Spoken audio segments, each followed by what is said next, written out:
नमस्कार दोस्तों, मैं हूं सूरज। एक बार फिर से स्वागत है आपके ही अपने यूट्यूब चैनल द ब्रैडो में। और आज मैं हाजिर हूं फिर से एक नई वीडियो के साथ। आशा करूंगा ये वीडियो आपको काफ़ी अच्छी लगेगी, क्योंकि दोस्तों हम यूजीसी नेट हिंदी साहित्य की तैयारी कर रहे हैं नेट की। तो इसमें हमारी जो 10 इकाई है, उसमें 10 में से 8वें नंबर की जो इकाई है वो हिंदी कहानी की इकाई है, जिसमें लगभग 21 कहानियाँ हमारी दोस्तों लगी हुई हैं। हम 10 कहानियों को लेकर चलेंगे, जिसमें कि हमें 10 कहानियों में से जो पात्र हैं वो भी कवर करके चलेंगे इन क्विजों में। आपने ये वीडियो 2-3 बार देखनी है, तो इसमें जो भी कहानियों के जो पात्र हैं वो आपके क्लियर हो जाएंगे। कौन सी कहानी कौन से लेखक हैं ये आपका क्लियर हो जाएगा। किस कहानी के कौन लेखक और कब का प्रकाशन वर्ष है ये क्लियर हो जाएगा। साथ में वो किस पत्रिका में प्रकाशित हुई है दोस्तों, ये भी हमारा क्लियर हो जाएगा। तो दोस्तों ज़्यादा समय न लेते हुए चलते हैं वीडियो की तरफ, और आशा करता हूँ ये वीडियो आपको अच्छी लगेगी। और अगर आपको ये वीडियो अच्छी लगती है तो आप चैनल को सब्सक्राइब कर सकते हैं, वीडियो को लाइक कर सकते हैं और एक कमेंट कर सकते हैं दोस्तों। तो चलते हैं देखो पहले प्रश्न की तरफ। पहला प्रश्न कौन सा है, तो पहला प्रश्न देखते हैं सबसे पहले। एक टोकरी भर मिट्टी। देखो दोस्तों कितनी कहानियां लगी हुई थी यूजीसी नेट में, हमें पता है 21 कहानियां लगी हुई हैं, जिसमें कि सबसे पहला प्रश्न बनना है एक टोकरी भर मिट्टी 1901 की कहानी। देखो दोस्तों कब की है, 1901 की कहानी किस पत्रिका में प्रकाशित हुई। तो दोस्तों हमें क्या पता चला कि एक टोकरी भर मिट्टी की विधा क्या है, कहानी है जो 1901 में प्रकाशित हुई है। और किस पत्रिका में प्रकाशित हुई थी, तो सरस्वती पत्रिका में प्रकाशित हुई है, इंदु में पत्रिका में, या छत्तीसगढ़ मित्र पत्रिका में, या हंस पत्रिका में। तो दोस्तों इसका सही आंसर क्या है, इसका सही आंसर है आपका छत्तीसगढ़ पत्रिका। दोस्तों कौन सा है, छत्तीसगढ़ पत्रिका। अगला प्रश्न की तरफ चलते हैं। दुलाई वाली कहानी का प्रकाशन वर्ष क्या है। देखो ये बंग महिला ने लिखी थी। बंग महिला बोले तो राजेंद्र बाला घोष इनकी दुलाई वाली कहानी के राइटर है, जिनका जो जन्म है मैं तुम्हें बता देता हूँ। बंग महिला या फिर राजेंद्र बाला घोष का जो जन्म है वो होता है 1882 में। दोस्तों कब हुआ इनका जन्म, 1882 में होता। तुम इसको भी काउंट कर सकते हो या नोट डाउन कर सकते हो। दुलाई वाली कहानी का प्रकाशन वर्ष क्या था, 1904, 1907, 1931 या फिर 1933। तो दोस्तों इसका क्या है, सन 1907। दुलाई वाली कहानी का सन क्या था, 1907। अगला प्रश्न आ रहा है चंद्रदेव से मेरी बातें कहानी के लेखक कौन है। अगला क्या तीसरा प्रश्न है, चंद्रदेव से मेरी बातें कहानी के लेखक कौन है। बंग महिला, माधवराव सप्रे, जनेन्द्र कुमार या अज्ञे। तो इसका आंसर क्या है दोस्तों, बंग महिला। बंग महिला देखो दुलाई वाली कहानी भी बंग महिला की है, जिसका वास्तविक नाम क्या है, राजेंद्र बाला घोष। तो बंग महिला का नाम क्या है, राजेंद्र बाला घोष, जिनका जन्म अगर हम बोले तो 1882 में हुआ है दोस्तों। और माधवराव स्प्रे, एक टोकरी भर मिट्टी जो कहानी है वो माधवराव स्प्रे की ही थी, जो छत्तीसगढ़ मित्र पत्रिका से प्रकाशित हुई थी 1901 में। और माधवराव स्प्रे का अगर हम जन्म की बात करते हैं ना दोस्तों, तो उनका जन्म हुआ 1871 में। कब हुआ है, 1871 में। और जनेन्द्र कुमार का जन्म क्या, मनोविश्लेषणवादी कवि है ये। जनेन्द्र कुमार कहानीकार मतलब खोलेंगे, जनेन्द्र कुमार का जन्म हुआ है 1905 में। कब हुआ दोस्तों, 1905 में। अज्ञे का कब हुआ था, 1911 में। तो देखो बंग महिला 1882, माधवराव स्प्रे 1871, जनेन्द्र कुमार 1905, अज्ञे 1911। और चंद्रदेव से मेरी बातें कहानी किसने लिखी हुई है, बंग महिला ने लिखी है दोस्तों। तो यकीनन देखो एक ही प्रश्न में मैं आपको कितनी सारी चीजें बता के चल रहा हूं। अगर आपको ये जानकारी अच्छी लग रही हो तो प्लीज वीडियो को अभी लाइक कर दो, है ना। तो अगला प्रश्न में चलते हैं। देखो बंसीधर, जानकी, सीता, नवल किशोर किस कहानी के पात्र है दोस्तों। बंसीधर, जानकी, सीता, नवल किशोर किस कहानी के पात्र है, राही के, ईदगाह के, सिक्का बदल गया के, या दुलाई वाली के। तो दोस्तों किसके है, दुलाई वाली के। दुलाई वाली देखो 1907 की रचना थी, 1907 की कहानी थी, किसकी, बंग महिला की थी। इसमें देखो बंसीधर और नवल किशोर दोस्त होते हैं। और बंसीधर की पत्नी का नाम क्या है, जानकी, और जानकी की छोटी बहन है सीता। और नवल किशोर की पत्नी भी इसमें है दोस्तों, कहानी का एक पात्र है। तो हमें पता चला बंसीधर, जानकी, सीता और नवल किशोर किस कहानी के पात्र हैं, दुलाई वाली कहानी के पात्र हैं दोस्तों। आगे बढ़ते हैं। प्रश्न देखो आ गया है, उसने कहा था 1915। देखो दोस्तों उसने कहा था 1915 में प्रकाशित चंद्रधर शर्मा गुलेरी की कहानी किस पत्रिका से प्रकाशित हुई थी दोस्तों। उसने कहा था, देखो ये पूर्व दीप्ति फ्लैशबैक स्टोरी है, पूर्व दीप्ति कहानी है। पूर्व दीप्ति कहानी का मतलब क्या होता है, इसमें जो पात्र है मैं अभी तुम्हें नहीं बता रहा हूँ, अभी आगे जाके जब पात्र वाला क्वेश्चन आएगा तो वहाँ पे डिटेल बताऊंगा, कहानी बताऊंगा तो आंसर लीक हो जाएगा। उसने कहा था 1915 में प्रकाशित चंद्रधर शर्मा गुलेरी की रचना है। तो चंद्रधर शर्मा गुलेरी का अगर मैं तुम्हें बताऊं कि इनका जन्म कब हुआ था, तो चंद्रधर शर्मा गुलेरी का जन्म हुआ है 1883 में। कब हुआ दोस्तों? 1883 में हुआ चंद्रधर शर्मा गुलेरी का जन्म। की कहानी किस पत्रिका में? कल्पना में, जमाना पत्रिका में, सरस्वती पत्रिका में, नागरिक प्रचारणी पत्रिका में। तो सरस्वती पत्रिका में उसने कहा था। कहानी का 1915 में प्रकाशन हुआ था दोस्तों। और 1915 में सरस्वती पत्रिका के संपादक कौन थे तुम्हें पता है ना? कौन थे? महावीर प्रसाद द्विवेदी। 1903 से 1920 तक के संपादक रहे थे। अगला प्रश्न देखो दोस्तों, बहुत ही बढ़िया प्रश्न आ रहा है। ईदगाह कहानी पढ़ोगे ना तो आंखों से आंसू आने लगेंगे। इतनी मतलब मैं कहानी और जब नाटक विधा पढ़ता हूँ ना, मैंने परसों ही ध्रुव सामने पढ़ा, यकीनन इतना प्यारा नाटक भाई साहब ध्रुव सामने, जिसका कोई तोड़ नहीं है। दिल खुश हो गया नाटक देख के। ईदगाह का प्रकाशन वर्ष क्या है देखो दोस्तों? ईदगाह मुंशी प्रेमचंद की कहानी है वैसे तो। ईदगाह का प्रकाशन वर्ष क्या है? 1931, 1933, 1958 या 1927? तो उसका आंसर क्या है? 1933। सातों प्रश्न की चलते हैं। ईदगाह कहानी मुंशी प्रेमचंद की है, जो पत्रिका में प्रकाशित हुई थी। ईदगाह जो कहानी है वो मुंशी प्रेमचंद की कब प्रकाशित हुई है? चांद में हुई है, जमाना में हुई है, या इंदु में हुई है, सरस्वती में हुई है? तो ईदगाह चांद पत्रिका में प्रकाशित हुई है दोस्तों। ठीक है, अगला प्रश्न की तरफ पढ़ते हैं, जिसमें क्या आ रहा है? अगला प्रश्न है, अपना अपना भाग्य कहानी के लेखक कौन है? जैनेन्द्र कुमार, हरिशंकर परसाई, रेणु या कमलेश्वर? तो अपना अपना भाग्य कहानी देखो किसकी है? जैनेन्द्र कुमार की दोस्तों। किसकी है दोस्तों? जैनेन्द्र कुमार। और इनका जन्म स्थान क्या है? सॉरी, जन्म वर्ष 1905। हरिशंकर परसाई का है 1924। फणीश्वर नाथ रेणु का है 1921। कमलेश्वर का है 1932। 38 करते हैं 1932। तो दोस्तों ये जो जानकारी आपको यकीनन मिल रही है ना, प्लीज यार, अगर ये वीडियो आपको सही बता रहा हूं, अगर आपको अच्छी लग रही है, जानकारी आपको अच्छी लग रही है, प्रश्न आपको अच्छे लग रहे हैं, तो मेरे लिए यार, मेरे मतलब कहेंगे उत्साहवर्धन के लिए ना एक लाइक कर दो और एक प्यार सा कमेंट कर दो अगर आपको जानकारी अच्छी लग रही है दोस्तों। बढ़ते हैं अगले प्रश्न की तरफ। देखो प्रश्न क्या है? हमीद, अमीना, मोहसिन किस कहानी के पात्र हैं? हमीद, अमीना, मोहसिन किस कहानी के पात्र हैं? दुनिया का सबसे अनमोल रत्न, वैसे अब सबसे अनमोल रत्न लिखा है, लेकिन दुनिया का सबसे अनमोल रत्न है वो कहानी। ठीक है, और बात करते हैं सोजे वतन, ईदगाह या गैंग्रीन। तो ये कहानी है ईदगाह की। इसमें हामिद और अमीना, हमीद एक बच्चा है जिसकी दादी का नाम क्या? अमीना है, और वो मेले में जाता है और अपनी दादी के लिए क्या करता है?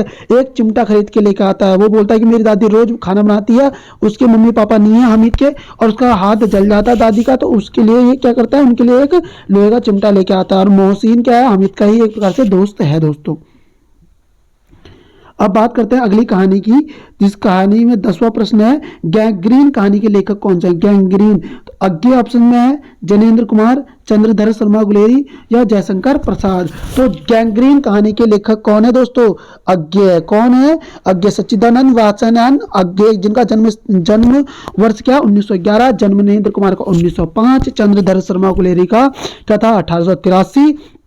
जयशंकर प्रसाद का क्या? 1889। आगे बढ़ते हैं, बहुत बढ़िया प्रश्न आ गया। देखो गैंग्रीन कहानी का प्रकाशन वर्ष बताइए। पत्रिका, अच्छा प्रकाशन वर्ष भी बताना है और किस पत्रिका में प्रकाशित हुई है दोस्तों, ये भी बताना है हमें दोस्तों।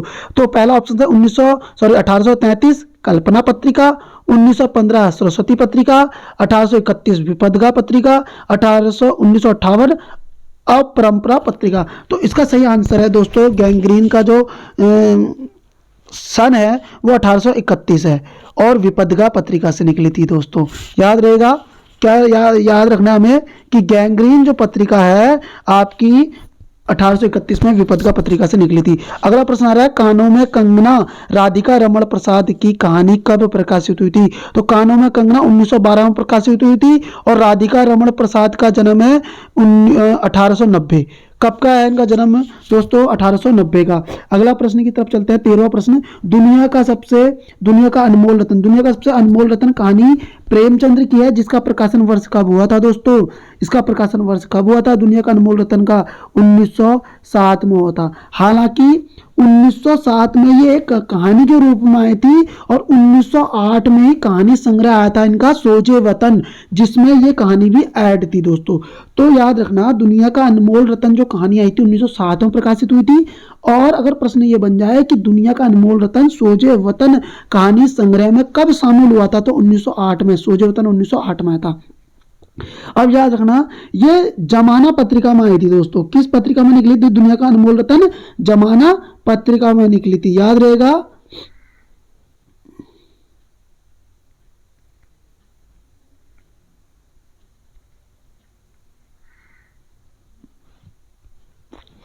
सोजे वतन जो आया था 1908 में आया था, उसके ऐड था, मतलब सिंगल रूप से। एक बार फिर देख लेते हैं, दुनिया का अनमोल रत्न जो कहानी के रूप में आया था वो तो 1907 में आई थी, और दुनिया का अनमोल रत्न कहानी संग्रह के रूप में जब सोजे वतन 1908 में कहानी संग्रह आया था ना, तो उसके अंदर भी दुनिया का अनमोल रत्न था। तो सोजे वतन आया था 1908 में, और दुनिया का अनमोल रत्न कहानी व्यक्तिगत रूप, मतलब एक कर सकते हो व्यक्तिगत रूप में, मतलब कि सिंगल रूप से जब आई थी 1907 में आई थी। अगला प्रश्न देखते हैं, 14वां प्रश्न आ रहा है, देखो बहुत बढ़िया प्रश्न है। मतलब गलत युग्म का चयन करें प्रकाशन वर्ष के रूप में। एक टोकरी भर मिट्टी, चंद्रदेव से मेरी बातें, उसने कहा था, और गैंग्रीन। तो दोस्तों अगर पिछले प्रश्न आपने देखे होंगे ढंग से तो आपको पता चल चुका होगा इसका गलत आंसर क्या है। इसका गलत आंसर क्या है? चंद्रदेव से मेरी बातें। क्या है दोस्तों? चंद्रदेव से मेरी बातें, क्योंकि ये 1904 की रचना है, 1907 में धुलाई वाली था। अब देखो इसमें यही प्रश्न देखो यहाँ पे डाल दिया मैंने दोबारा से ही। मैंने ये प्रश्न अपने मन से बनाया है दोस्तों, अपने तरीके से बनाया है। देखो, एक टोकरी भर मिट्टी सबसे पहले देखो 1901 में आया था, और एक टोकरी भर मिट्टी के लेखक कौन थे? माधवराव सप्रे, मैंने तुम्हें पहले ही बता रखा है। दूसरा प्रश्न है, उसने चंद्रदेव से मेरी बातें, गलत युग्म का चयन करना है। बंग महिला ने लिखा था, उसने कहा था 1915 में। किसने? राधिका रमन प्रसाद ने लिखा था। गैंग्रीन 1931 में अज्ञे ने लिखा था। तो इसका आंसर गलत क्या है? उसने कहा था, क्योंकि उसने कहा था चंद्रधर शर्मा गुलेरी की कहानी थी दोस्तों, राधिका रमन प्रसाद की नहीं थी। गैंग्रीन कहानी अज्ञे की है। तो इसमें एक बार मैं सब मिटा देता हूं तो हमें पता लग जाएगा। गैंग्रीन अज्ञे ने करी थी 1931 में, उसने कहा था 1915 में आई थी। किसकी थी? चंद्रधर शर्मा गुलेरी की। चंद्रदेव से मेरी बातें 1904 में आई थी, बंग महिला की थी। और एक टोकरी भर मिट्टी 1901 माधवराव स्प्रे की थी। 16 प्रश्न की तरफ चलते हैं। देखो दोस्तों, 16 प्रश्न, गलत युग्म का चयन करें। दुलाई वाली राजेंद्र बाला घोष लेखक है। यह दुनिया का सबसे अनमोल रत्न मुंशी प्रेमचंद। कानों में कंगना जयशंकर प्रसाद। अपना अपना भाग्य जनेंद्र कुमार। तो इसका गलत युग्म क्या है? कानों में कंगना। कानों में कंगना किसकी है? राधिका रमन प्रसाद की है, जिनका जन्म कब हुआ था? 1890 में हुआ था दोस्तों। और कानों में कंगना कब की रचना है? तो मैं भी तुम्हें बता नहीं रहा हूँ, क्योंकि इसमें प्रकाशन वर्ष वाला प्रश्न बन चुका है। गलत युग्म का चयन कर रहा हूँ प्रकाशन वर्ष में।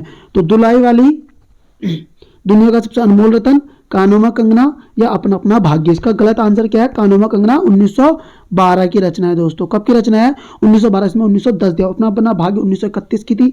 ये किसकी थी? जनेंद्र कुमार की थी। दुनिया का सबसे अनमोल रत्न किसकी है? मुंशी प्रेमचंद्र की। दुलाई वाली किसकी है? देखो अभी हम पढ़ के आए हैं दुलाई वाली को, राजेंद्र बाला घोष या बंग महिला।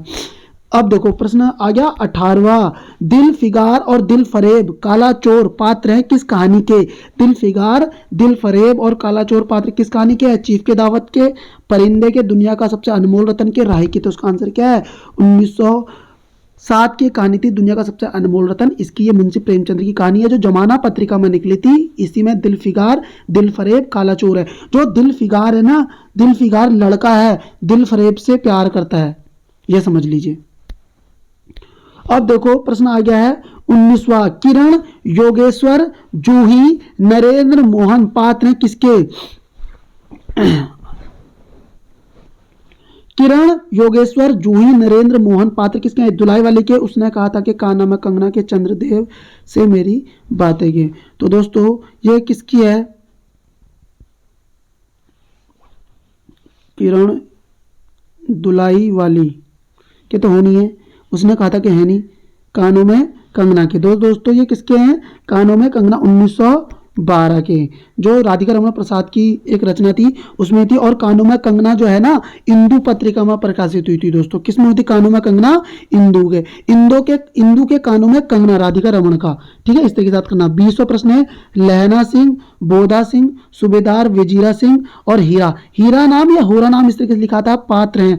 ये प्रश्न थोड़ा सा पेज बड़ा हो चुका है, पात्र मैं कर देता हूँ ऐसे। देखो पात्र किस कहानी के हैं तो याद रखना उसने कहा था कि हैं ये 1915 की ये कहानी थी। किसकी थी? चंद्रधर शर्मा गुलेरी की थी। लहना सन इसका पात्र है। उसने कहा था मैं मतलब देखो लहना सिंह ये लड़की से प्यार करता था हीरा से, लेकिन इसकी शादी इससे होती नहीं, इसकी शादी हो जाती है वजीरा सिंह से, और वजीरा सिंह का ही पुत्र है बोधा सिंह। और जब जंग इसमें फ्रांस और बेल्जियम का युद्ध का वर्णन है। इसमें क्या होता है कि लहना सिंह, बोधा सिंह ये तीनों क्या घर आते हैं छुट्टी में, और बाद में पता चलता है कि जंग छिड़ गई है। तब लहना सिंह जब वापस जाता है ना तो इसको वजीरा सिंह बोलता है कि मेरे घर पे ही आना और हम तीनों साथ चलेंगे। जब इसके घर जाता तो ये अपनी मतलब इनको देखता है, ये बोलता है ये तो वही लड़की जिससे मैं प्यार करता था। तब जाके ये इससे मतलब एक भिक्षा रूप में मांगती है कि जिस प्रकार से एक बार हीरा की भी ये जान बचाता है, तो पहले शादी से पहले तो बोलता है जिस प्रकार तुमने मेरी जान बचाई थी, इस बार भी इस जंग में तुम मेरे पति के मेरे बच्चे की जान बचाना। ठीक है, तो ये अपने प्राण निछावर कर देता है इन दोनों की जान बचाने के लिए। तो इसी में बोला था कि उसने कहा था, तो उसने कहा था उसने जो कहा था मैंने कर दिया, मतलब उसने कहा था जो मैंने कर दिया। तो इस तरीके से याद रख सकते हैं आप। 21वीं कहानी 21वां प्रश्न है मालती, महेश्वर और टीटी किस कहानी के पात्र हैं? पिता के तीसरी कसम मारे गए गुलफाम के लाल पानी की बेगम का ये गैंगनीन की कहानी का पात्र है दोस्तों। अगला प्रश्न है चंपा, बुधगुप्त, मणिभद्र, जया पात्र किसके? आकाशदीप के। एक टोकरी भर मिट्टी के, चंद्रदेव से मेरी बातें के, दुलाई वाले के। तो ये आकाशदीप। और आकाशदीप कहानी किसकी है दोस्तों? ये जयशंकर प्रसाद की है, जो कब प्रकाशित हुई थी?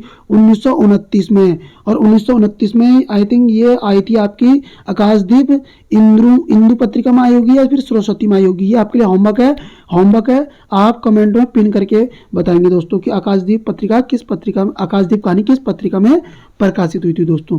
तो अगर आपको ये वीडियो अच्छी लगी है तो प्लीज़ वीडियो को लाइक करेंगे, चैनल को सब्सक्राइब करेंगे, एक प्यारा सा जरूर कमेंट करेंगे दोस्तों। इसमें जो 10 कहानियों को मैंने लिया हुआ है, 11 कहानियों की वीडियो ही मैं आज शाम को इसमें डाल दूंगा दोस्तों। Thank you.